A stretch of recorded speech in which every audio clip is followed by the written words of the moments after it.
Hello mga kol, welcome back na naman dito sa ating YouTube channel. For today's video mga kol, ipakita natin yung ating top of the line na Suzuki minivan. Ito ang DE17W 4x2 high rope with RBS system. So titingnan natin yung full feature at saka kung magkano ang presyo nitong ating unit. Hello mga kol, welcome back sa ating YouTube channel Sorpas TV. Sa bago lang sa ating channel, huwag kalimut like and subscribe. Then click na rin natin ang notification bell para laging updated sa ating mga susunod na video uploads kaya ito.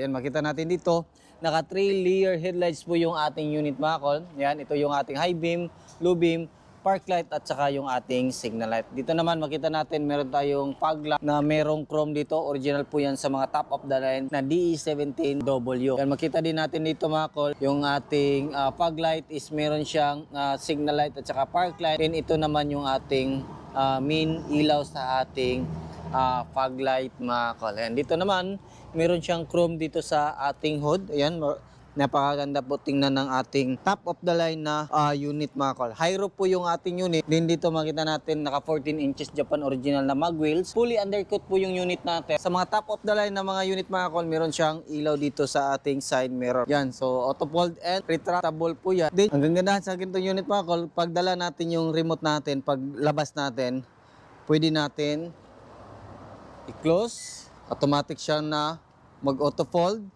then open, pwede din dito, automatic siya mag-open, then pwede din sa ating remote. Ito yung remote natin, lock natin, ayan, one blink, then unlock, then double blink sa ating ilaw dyan. Then pwede din tayo mag-open dito, halimbawa nakalock siya, ayan, open dito, ayan, automatic din maglabas yung ating auto step, ayan. Then pwede din natin close balik. Meron siyang button dito. Yan po yung button niya.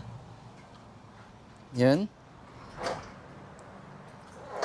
Then pwede din natin dito i-click. Ayun. Tapos pwede din natin i-remote yung ating sliding door. Ayan, ito yung mga bonus na mga function nitong ating mga unit mga kol. Ayun, no? So gana yung sa kabilang side. Ayun. Then close natin. Yan, dito. Automatic po papasok yung ating auto step ng ating unit. Ayan. Then dito sa itaas mga kol, nilagyan natin ng top load carrier based sa request ng ating customer. Then meron siyang original na spoiler dito.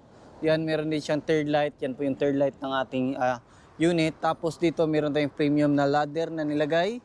Then pag DE17W mga kol, ito yung ating mga tail light, pataas po siya. Ito yung ating signal light, reverse light, then yung ating park light at saka yung ating brake light. Ayan, dito rin meron tayong reverse camera. Yan, pwede din natin to close dito. Ayan, then pwede din natin open gamit dito. Yan yung mga special feature nating unit. Close, makita natin, one blink, then open, double blink. Yan. Then dito naman tayo sa interior. Dito naman sa interior mga kol, ito yung pinalagay ng ating customer. Nagpalagay siya ng storage box. At the same time, pwede natin upuan. Kasya po yung dalawang tao dyan, depende sa laki. Then dito din, kasya yung dalawang tao, depende din sa laki. Then nagpalagay yung ating client ng fire extinguisher para sa safety purposes. Anytime na kailangan ng emergency, pwede natin yan magamit mga kol. Yan, dito naka-VIP ceiling po siya. Yan po yung VIP ceiling natin. Tapos captain seat. Yan, makita natin naka-captain seat. Ayan. So, open natin.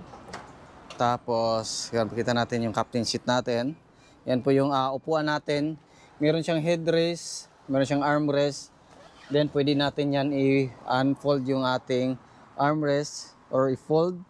Then makita natin, kasya na po yung tatlong tao or dalawa. Ayan, makita din natin dito, all power window na po siya. Tapos meron siyang lagayan dito.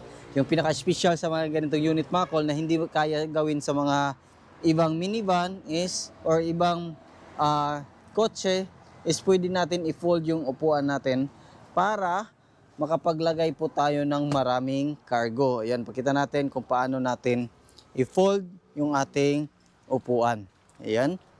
Hilain lang natin to. Yan. Tapos, open natin dito. Then, hila tayo dito.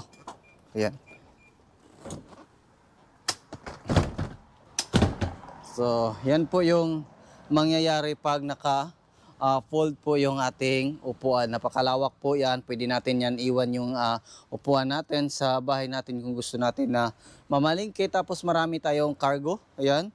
So, yan yung kagandahan sa mga minivan kasi foldable yung mga upuan dito. Good for business, good for camping. Then, pang travel, long drive. Ayan. So, kayang-kaya po sa minivan natin mga kol. Ayan. So, brand new din yung ating mating dito. Ganun din dito sa ating gitna. Ayan. Pakita din natin dito yung ating jack, tie rings, at saka yung riser dito sa gilid. Din dito naka-plastic na din lahat. Lahat ng minivan basta naka-captain seat is naka-plastic dito mga kol. Ayun. So, lipat tayo sa harap. Din dito, all power, power window. Yan, goods. Kabilaan, goods. Then sa likuran, ayan, goods. Function lahat. Ayan. So, function. Then, auto-fold ng side mirror. Ayan. So, close natin. So, yan po yung auto-fold ng side mirror natin. Yan, ganun sa kabila. Goods. Then, makita natin dito yung retract ng ating side mirror. Lagay natin sa left. Ayan. Pag tutulog na po yan, automatic po yan is naka-full adjust na po yan. Then, lagay natin sa right side is check natin. Ayan. Pag tutulog na yan, ibig sabihin is naka-full adjust na po yung ating side mirror. Yan. Dito naman tayo sa ating dashboard. Ayan. Ito naman yung steering wheel natin. Ayan. So, makita natin dyan. Umilaw po siya ng green. Pag tumatakbo po kayo mga kol, pag ilaw po yan sa green, ibig sabihin is naka-eco mode po tayo. Ayan. Dito, horn. Ayan o. So, ang lakas ng horn, naka-boost po yung horn natin based sa request ng ating customer. Then dito, meron tayong 9 inches Android touchscreen stereo with reverse camera. Then ito is yung ating shifter lever. Meron tayong overdrive switch dito. Ayan, makita natin sa itaas ng park or gilid. Left side, meron siyang OD off dyan. Ayan. Ito naman yung shifter natin. Then, makita natin yung ating aircon switch. Ayan, easy switch. Then, dito yung ating hazard switch nandito. Ayan o. Kita natin. Tapos, yung dashboard natin mga kol is back to original po yung kulay ng ating dashboard. Yan po yung kulay ng dashboard natin mga kol. Tapos, dito yung ating glove box. Then, yung kagandahan sa mga unit natin na mga D17 is marami po siyang cup holder or bottle holder. Isa, dalawa, tatlo, and apat. Meron din dito. Meron din tayong mga extra lagayan dito mga kol. Left and right po yan. Ayan. Marami tayong mga lagayan. Then sa mga D17W din, meron siyang extra lagayan dito sa ilalim. Meron dito yung lagayan ng guard. Ayan. Tapos dito sa itaas is meron din tayong lagayan. Ayan o. Tapos mga sun visor, left and right, kompleto. Ito rin, meron tayong extra mini fan based sa request ng ating customer. So start na natin yung unit natin. Yan. So start natin. Apakan lang natin yung brake, then long press. Ayun. So nakalabas yung auto step kasi lumabas po siya doon. Ayan o. Nakalabas yung auto step natin. Mag-blink po yan dito. Then yung ating door indicator kung naka-open or wala yung indicator natin dyan. Then dito sa gilid is makita natin yung ating fog lamp switch. Then yung ating RBS system natin or radar brakes support. Yan, check natin mamaya. Tapos yung ating left and right, ito yung power slide. Long press lang natin. Ayan, automatic siya nag-close. Then try din natin dito sa left side. Automatic din siya, nag-close. Ayan po yung kagandahan sa ganitong unit. And yung pinaka-special feature nitong ating unit mga kol is itong ating radar brake support. Ito yung special function na wala sa ibang sasakyan or kotse. So yung mga feature nito mga kol, halimbawa nagda-drive po tayo tapos hindi natin namalayan may biglang tumawid or biglang nag-cut tapos hindi tayo makapag-apak diretso ng preno, automatic po siya magbe-brake. Yan, makita natin yung ating digital temperature gauge. Yan, pinalagyan din ng customer natin. Tapos, dito naman tayo sa makina. So, check natin. Yan, dito tayo mag-check ng makina. Yan, ito yung makina natin. Yung makina natin is RO6A engine VVT. 12 valve turbo. Ito yung latest na makina. Ayan, napaka-powerful. Ayan, so na-try na namin to long drive. Napakaganda po ng andar. Then nakapag POV driving na po tayo nito. Napaka smooth po sa takbuhan nitong ating unit mga kon. Yan, so before tayo lilipat sa kabila, titingnan natin dito yung ating legroom. Ito yung ating parking brake pedal, din yung ating brake pedal, din yung ating accelerator pedal. Ayan, so makita natin dyan, pinturado po yan lahat ng unit natin or lahat ng pang-ilalim natin. So yun o, napakakintab ng unit natin. Yan lang. Yun o. So check natin dito sa kabilang side. Dito tayo, yung chassis number natin is nandito, din yung gas tank opener nandito, yan, open po siya. Tapos, tingnan natin dito, ayun o. Ayun, so makita natin dito yung ating alternator, aircon compressor, din yung ating throttle body. Full electronic na po yung throttle body natin mga kol, at saka yung ating accelerator pedal. Kaya accurate yung binabato na information ng ating pedal papunta dito sa ating ECU. Nandito yung ECU natin. Din yung ECU naman papunta dito sa ating throttle body. Ayan, makita natin dito yung ating ATF gauge. Then main fuse box. Then yung ating air filter house. Nandito rin yung ating ECU. Ito naman yung ating oil kung mag-check tayo. Ayan, bagong change oil po yan mga kon. So dito naman tayo sa ating hood.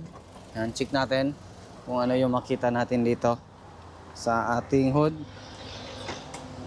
Ayan, dito sa ilalim ng hood natin, dito natin makita yung ating horn, boss. Then makita natin dito yung ating coolant reservoir, windshield washer reservoir, din yung ating brake fluid reservoir. So yan po yung setup natin ngayon mga kol. So yung presyo nito mga kol is umabot po siya ng 488,000. Yung basic setup nito is nasa 440 to 450, depende din sa kuha namin, depende din sa hinog ng ating unit. Sa 440 to 450, depende na yan kung meron kayong mga upgrade sa inyong unit. So katulad nito is marami siyang upgrade, kaya umabot siya ng 488,000. So yan lang siguro yung aming vlog for today. Maraming salamat po sa iyong patuloy na pagsubaybay. Sa bago lang sa ating channel, don't forget to like, share, and subscribe. Din click na rin yung notification bell para updated kayo sa ating next video uploads kagaya ito. Ingat pa mga kol, and bye-bye. God bless po sa ating lahat.